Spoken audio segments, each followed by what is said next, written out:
there is this similar kind of process where it's like, man, the power of sin has been removed from our lives, and the option to still give it power is over there, right? We can just give into, do I just go on sinning so that grace may abound? And it's like, that's the thing you could do.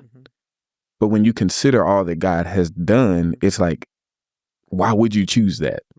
Why not choose to play? And I think when I'm processing through spiritual disciplines in my own life, because my heart is human just like everybody else, it's like I can so easily drift into that. And part of what I'm reminding myself often in those times is, man, you get to walk in obedience.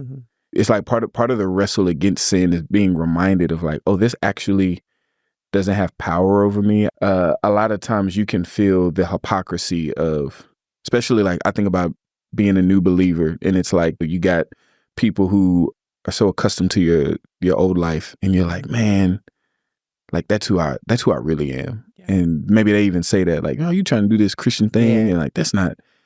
And it's like part of why we need to be reminded of the gospel and the practicing of the disciplines is reminding us like, no, actually what God has said is most true about me is he's made me a new creation.